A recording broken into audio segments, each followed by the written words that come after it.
처음 여러분들에게 기도는 은혜이며 은혜의 수단이다 라고 말씀을 드렸습니다. 즉 기도는 우리가 늘 기도의 은혜의 수단 이렇게 알고 있었습니다. 은혜의 수단이란 말씀과 기도와 성례를 가리키는 것인데 하나님께서는 이 은혜의 수단을 통해서 우리가 하나님의 은혜를 풍성하게 받아 누리게 하셨던 것입니다. 하나님의 은혜를 받기를 원하는 사람들은 은혜의 수단을 부지런히 사용함으로 하나님의 은혜를 받을 수 있다 이렇게 가르쳤던 것입니다. 그런데 이 기도는 또 특별한 특성을 가지고 있다라고 여러분들에게 말씀을 드렸습니다. 기도는 하나님께서 우리에게 주신 은혜입니다. 그래서 하나님께서 우리에게 주신 은혜이면서 동시에 은혜의 수단이 되는 이 특성을 가지고 있다는 것이죠.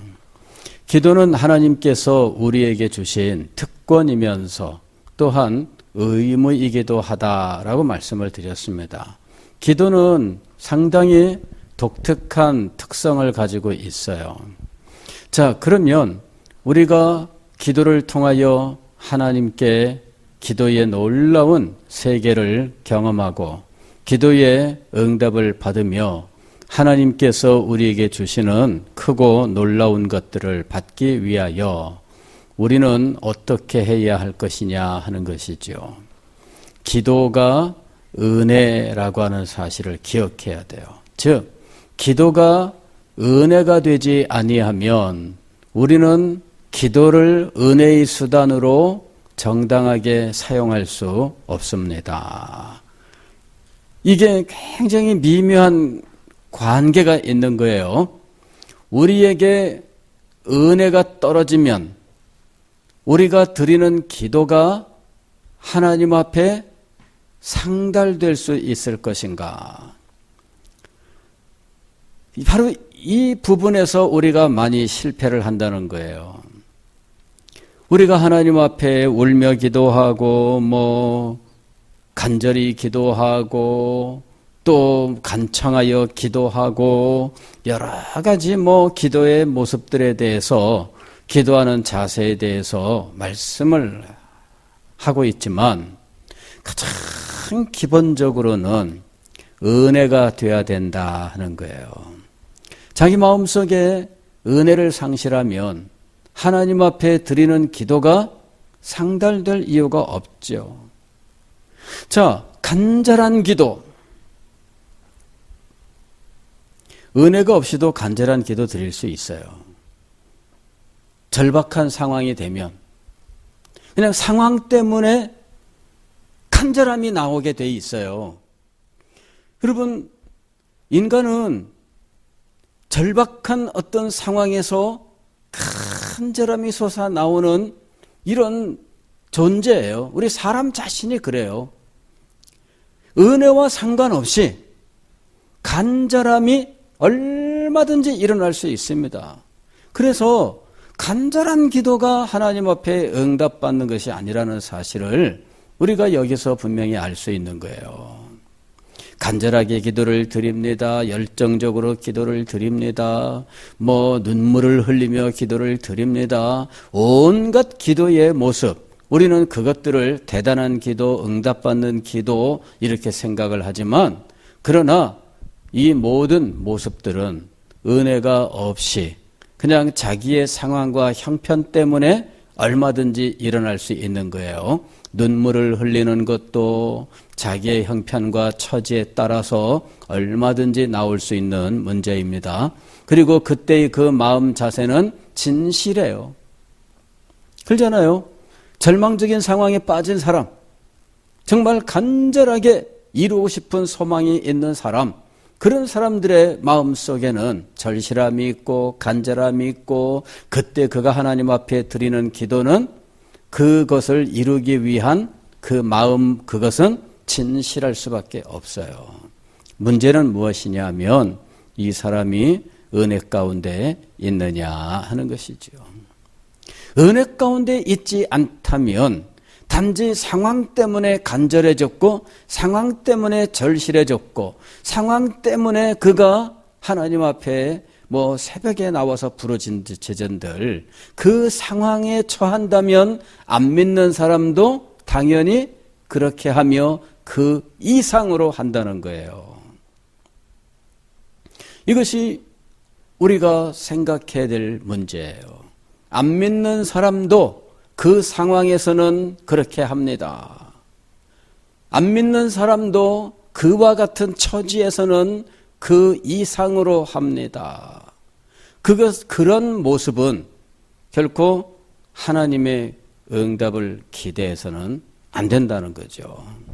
그냥 사람이라면 당연히 가질 수 있는 모습들, 상황에 따른 거예요. 상황에 따른 거. 어떤 사람이 불치병에 걸렸습니다. 시한부 선고를 받았습니다. 그럴 때 이 질병에서 낫고 싶어하는 마음, 그것은 안 믿는 사람도 우리와 동일해요.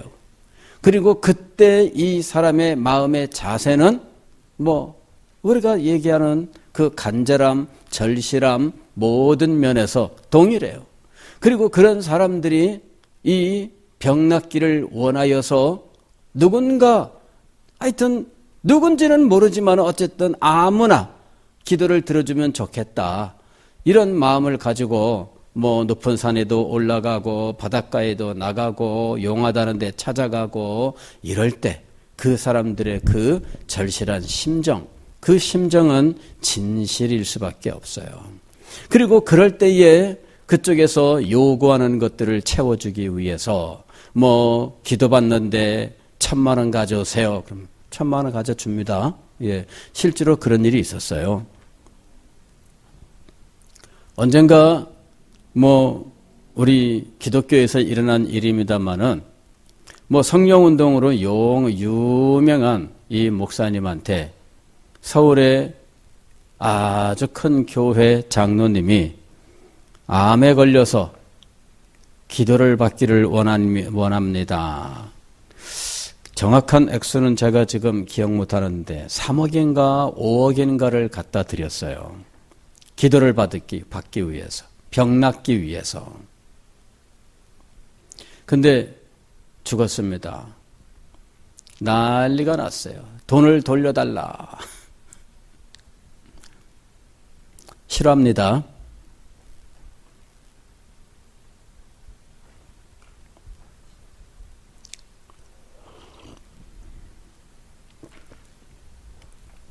기도는 기본적으로 무엇이다? 은혜다. 이것을 놓치면 우리가 드리는 모든 기도는 헛것입니다. 은혜를 헛되이 받지 말라. 사도는 이렇게 권면을 했습니다. 은혜를 헛되이 받지 말라. 기도가 은혜라면 기도가 은혜인 이 사실을 망각하고 기도가 은혜가 되지 아니하는 상황이라면 그가 단지 상황 때문에 간절하고 절실하고 열정적이고 눈물을 흘리고 통곡을 한들 그것은 진실된 기도일 수가 없다라고 하는 거예요. 그래서 우리는 은혜를 놓쳐서는 안 돼요. 은혜를 놓쳐서는 안 돼요. 언제나 은혜를 붙들어야 되고요. 그 다음에 기도가 은혜가 되는 그 사실을 우리가 끝까지 붙들고 놓지 말아야 한다 하는 것입니다. 기도가 은혜의 특성을 상실하면 더 이상 기도가 아니에요. 하나님께서는 그 기도를 듣지 않으신다는 거예요. 그래서 기도하는 사람의 마음의 자세가 중요하다라고 말씀을 드리는 겁니다. 단지 기도를 기술로 생각해서는 안 돼요. 우리는 기도를 하나의 기술로 생각하고 어떻게 하면 기도를 잘할 수 있을까를 생각해요. 그래서 기도문도 써보기도 하고 여러 가지 누가 기도를 하면은 저 잘하는 사람 기도는 뭔가 들어보고 그 사람의 기도의 특정 문구들을 흉내 내보기도 하고 그렇게 합니다. 물론 그렇게 하면서 기도의 용어들을 배워 나가는 필요는 있지만 그러나 근본적으로 기도는 기술이 아닙니다. 우리가 이걸 잘 알아야 돼요. 기도는 기술이 아니에요. 저도 학생 시절에 그런 욕심이 있었어요. 기도를 잘해봤으면 그런 마음이 있어서 교회 집사님에게 물어봤습니다. 집사님, 어떻게 하면 기도를 잘할 수 있나요? 그랬더니 이 집사님께서 하시는 말씀이 시편을 읽어봐라 그러시더라고. 그래서 교회에서 날마다 시편을 소리내서 읽었어요. 근데 이 집사님이 하시는 말씀이 그리스도인은 어느 날 기도의 말문이 탁 열리는 때가 있다. 그러니까 그 때를 기다리면서 시편도 읽고 기도를 열심히 해라 그러시더라고. 너무나 막연했어요. 다만 그리스도인에게는 기도의 세계가 열리고 기도의 입이 열리고 기도가 된다라고 하는 그런 때가 온다라고 하는 그 말을 마음속에 믿고 언제나 나한테 그런 때가 올까 생각해 보니까 막막하기만 해요. 언제 내게 그런 때가 오겠습니까? 그래서 그 때를 기다리면서 시편을 읽기 시작을 했어요. 그랬더니 기도 용어들을 이제 많이 이해하게 됐어요. 기도의 어떤 마인드, 그 절실함, 어떤 그런 하나님을 향한 그런 마음들, 이런 것들을 시편을 읽어 나가면서 많이 이해를 하게 되었는데 그게 점점 저에게 도움이 되긴 됐어요. 그런데 기도는 무엇이 아니다? 기술이 아니다. 기도를 잘하는 방법, 내가 연습하면 잘할 수 있는 기도, 그런 것이 있을까요? 그래서 서점에 가서 기도에 대해서 써놓은 책들도 봤어요. 기도문 이런 것들도 봤어요. 기도문 책자도 있더라고요. 그래서 기도문 책자도 읽어보고 이런 식으로 기도를 짜는구나 생각을 했어요. 또 공부를 해보니까 기도할 때에는 기도의 구조가 있는데 그 기도의 구조를 잘 기억하고 구조에 따라서 기도하라. 그러면서 기도의 구조는 ACT다. ACTS. 그래서 A는 하나님을 찬양하는 adoration이고 C는 자기의 죄를 하나님 앞에 고백하는 confession이고 T는 하나님 앞에 감사하는 thanksgiving이고 S는 하나님 앞에 간구하는 이 supplication이다. 그래서 이 액치법을 따라서 기도하라 이러는 것들도 제가 배우고 했어요. 그러나 이런 모든 것들은 기도를 기술로 생각할 가능성을 가지고 있어요. 이 모든 것들은 기도는 무엇이 아니다? 기술이 아니다. 이 순서가 반드시 이 순서를 따라야 하는가? 나중에 더 깊이 기도의 세계에 들어가서 배우고 나니까 기도에는 순서가 없습니다. 그것이 드러나요.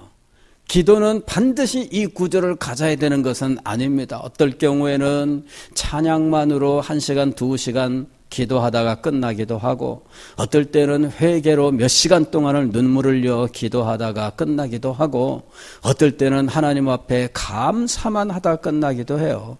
어떨 때는 하나님 앞에 간구할 것들이 넘쳐나서 간구만 하다 끝나기도 해요. 반드시 이런 구조를 가지고 있는 것 아니었어요. 다만 처음에 기도를 막막하게 생각하는 사람들에게 기도를 접근할 수 있도록 가르치는 면에서 이런 것들은 도움이 되겠지만 잘못하면 기도를 기술로 여기기가 쉽습니다. 기도는 기술이 아니에요. 기도는 무엇이라고요? 하나님의 은혜입니다. 은혜. 은혜를 받지 않으면은 하나님 앞에 제대로 기도할 수 없어요. 하나님의 성령께서 우리에게 임하시고 성령께서 우리의 마음에 감동을 하시고 하나님의 성령께서 우리를 이끌어가지 아니하신다면 우리는 하나님 앞에 제대로 기도할 수 없어요. 나는 기도가 안 돼요. 그런 분들 참 많이 만날 수 있습니다. 나는 기도하는데 기도할 말이 몇 개 없어요. 기도하다 보면은 몇 마디 하다 보면은 더 이상 기도할 것이 나오질 않아요. 이런 분들이 있습니다. 그런 분들은 자기가 기도를 못하는 이유를 기도 제목이 자기에게는 없기 때문이라고 생각을 해요. 기도 제목을 많이 가지면은 기도를 오래 할 수 있을까요? 아니에요. 기도 제목 아무리 많이 가지고 여러분이 기도를 해보세요. 30분 이상 기도할 수 있을까요? 여러분이 기도 제목을 A4 용지 2장에다가 빽빽하게 써보세요. 그거 여러분 읽어봤자 몇 분 걸리겠어요? 20분이면 다 읽어요. 기도는 기도 제목에 달려있는 것이 아니에요. 기도는 무엇이라고요? 은혜예요, 은혜. 이 기도가 은혜다라고 하는 이 사실을 우리가 분명히 알아야 돼요. 내가 왜 기도가 안 될까? 기도가 안 되는 이유는 기도 제목이 없어서도 아니고 기도의 기술이 없어서도 아니에요. 기도를 표현하는 어떤 용어들을 내가 잘 몰라서도 아닙니다. 무엇 때문이라고요?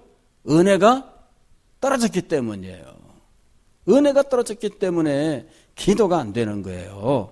그래서 기도하기를 원하는 사람들은 가장 먼저 소망해야 될 것이 무엇이냐면 기도의 은혜입니다.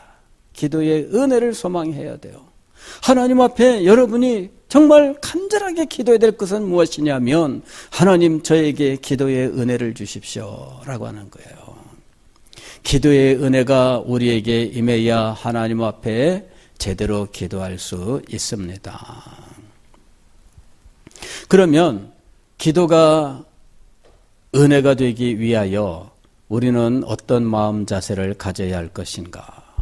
우리가 오늘 야고보서 4장 13절 이하의 말씀을 읽었습니다. 여기는 어떤 사람이 등장하는데 이 사람이 어떤 도시에 가서 1년을 머물며 장사하여 이익을 벌이라. 1년 동안의 삶의 계획을 가지고 있고요. 그리고 1년 동안 그곳에 가서 성실하게 열심히 노력하면 반드시 성공할 수 있다라고 하는 이런 믿음을 가지고 이제 이런 계획을 지금 세운 거예요.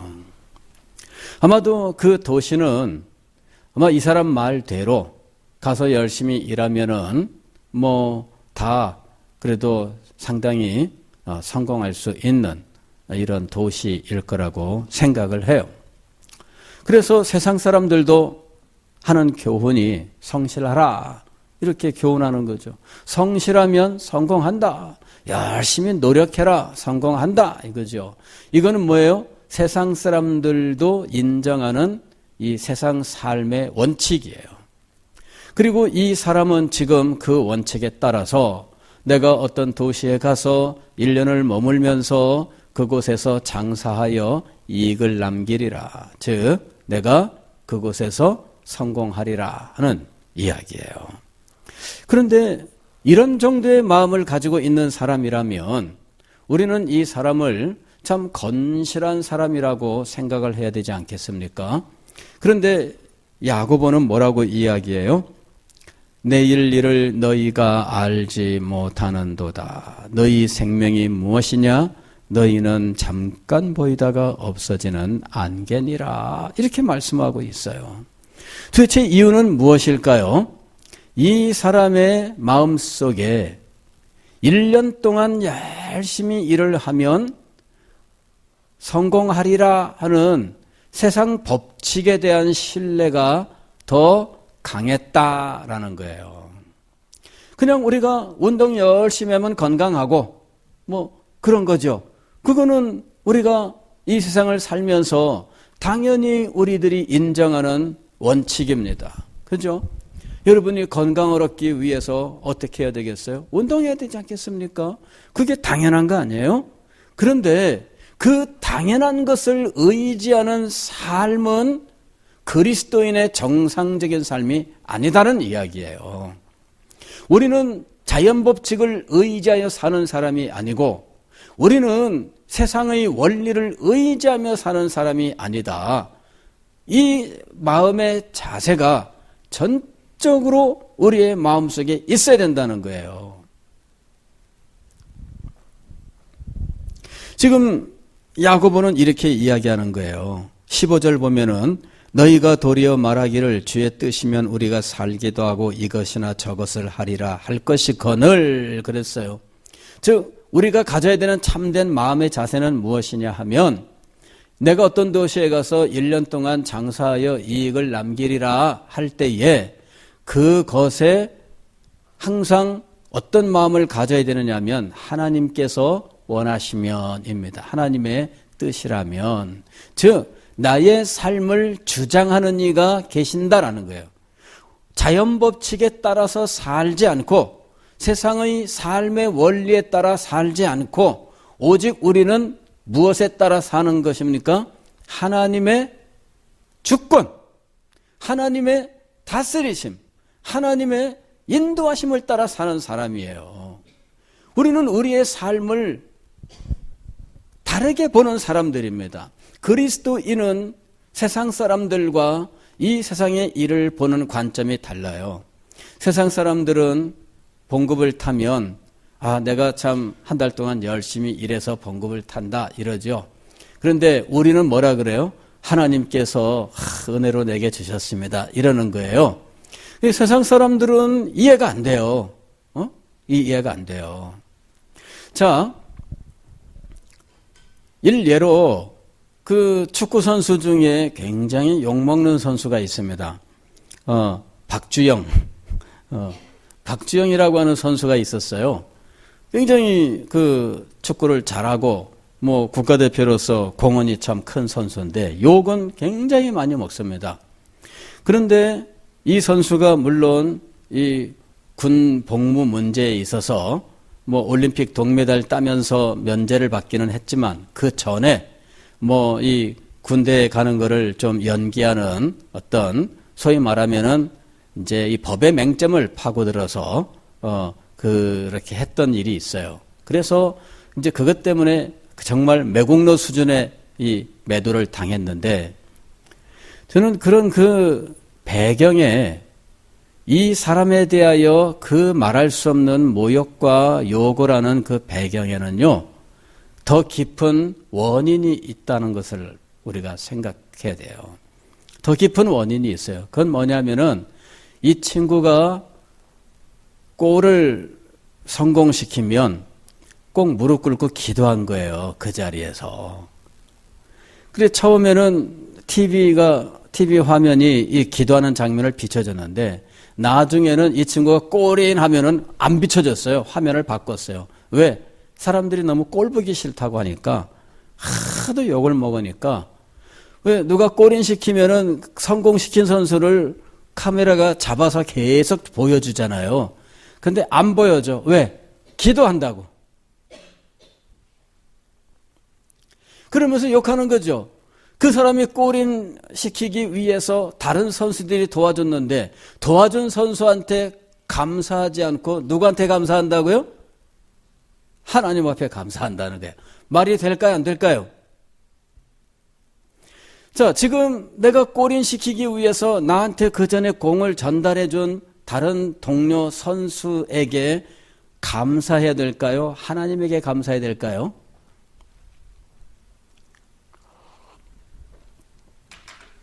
세상 사람들은 그리스도인들을 이해를 못해요. 우리는 나에게 공을 전달해 준 이 선수에 대해서 감사하는 마음이 없는 거 아니에요. 그 사람에게 얼마든지 감사도 표현하고 다 해요. 하지만 우리는 이 모든 일들을 주관하시는 이가 누구라고 믿고 있는 거예요? 하나님이라고 믿고 있는 거예요. 그 사실을 우리가 잊어서는 안 된다 하는 것입니다. 열심히 노력하고 성실하게 살아가면 뭐 이 세상에서 뭐 잘 될 수 있겠죠. 맞습니다. 그러나 우리는 그것을 의지하는 사람이 아니에요. 그것을 의지하는 사람과 그것을 의지하지 않는 사람이라고 하는 것이 왜 중요하냐? 기도에 결정적인 차이가 있기 때문이에요. 자, 세상 법칙에 따라 살아가는 사람이 하나님 앞에 기도합니다. 세상 법칙을 의지하는데 하나님 앞에 기도하는 목적이 무엇일까요? 혹시라도 잘못될까 봐. 그죠? 자, 혹시라도 잘못될까 봐 세상 이런 원리에 따라 진행되어 가는데 잘못되는 수도 있으니 하나님 앞에 기도하여 이것을 막자. 이게 소위 세상 사람들이 행하는 모습과 똑같은 거예요. 마가 끼었으니 마를 제거해야 된다. 기도하는 우리의 이 기도의 자세가 다를 바가 없다는 이야기예요. 우리가 법칙에 따라 살지 않는다고 하는 사실을 분명히 알아야 됩니다. 설사 우리가 이 세상의 원리 속에 살고 있다 할지라도 우리는 그 원리가 하나님의 다스리심이요, 하나님께서 다스리시는 도구라고 하는 사실을 알아야 돼요. 그래서 우리는 전적으로 하나님을 의지하고 하나님께 모든 것을 다 맡기면서 살아가야 된다는 것입니다. 지금 여기 15절에서 야고보 사도가 하는 말이 그겁니다. 너희가 도리어 말하기를 주의 뜻이면 우리가 살기도 하고 이것이나 저것을 하리라. 기도할 때 우리는 일은 제대로 그냥 다 돼가지만 경기가 좋으면 잘 풀릴 것이고, 그죠? 예. 그런 마음을 가지고 경기가 잘 풀리면 좋겠는데 그런 기도를 하나님 앞에 드린다면 그건 잘못된 거예요. 하나님께서는 우리의 삶을 주장하고 계셔요. 경기가 좋으냐 안 좋으냐랑 상관없이 하나님께서는 우리의 삶을 주장하셔요. 경기가 좋기 때문에 우리의 삶이 나아지고 경기가 나쁘기 때문에 우리의 삶은 나빠지는가? 그렇게 믿고 사십니까? 남들이 다 어렵다고 하니까 여러분도 어려운 삶을 살고 남들이 다 잘 된다고 하니까 여러분도 잘 풀립니까? 자, 그리스도인은 어떤 삶을 사는 사람일까요? 경기가 어려우면 여러분도 어렵고 경기가 잘 풀리면 여러분도 잘 풀리는 삶을 살까요? 물론 우리들이 이 땅에서 살고 있기 때문에 주변 환경의 영향을 안 받을 수 없어요. 그러나 우리는 하나님을 우리의 하나님으로 믿는 사람들입니다. 하나님은 우리의 삶을 주장하시는 분이에요. 하나님은 이 세상을 창조하신 분이시며 이 세상을 하나님께서 다스려 나아가고 계셔요. 그래서 우리는 하나님을 믿고 그분의 다스리심 속에서 살아가고 있는 사람들이에요. 하나님을 확실하게 믿어야 됩니다. 하나님이 우리의 삶의 주관자라고 하는 사실을 확실하게 믿어야 됩니다. 이 믿음이 없이 그냥 세상 사람들이 생각하는 것과 동일한 관점으로 생각하고 그들이 행하는 그 상황 속에서 갖는 마음 자세를 동일하게 가지면서 그들도 동일하게 부르짖고 간절하게 외치는 그런 정도의 수준에서 우리들도 기도하고 있다면 우리는 기도에 참된 그 은혜를 상실한 것이라는 거예요. 우리는 분명히 기억을 해야 됩니다. 기도할 때 기도는 기술이 아니며 기도는 은혜입니다. 이걸 꼭 기억하셔야 돼요. 오늘 밤에 우리가 기도할 때 여러분 이것 하나를 기억합시다. 기도는 은혜입니다. 즉 기도할 때는 무엇을 따라 기도하라? 은혜를 따라 기도하라 하는 것입니다.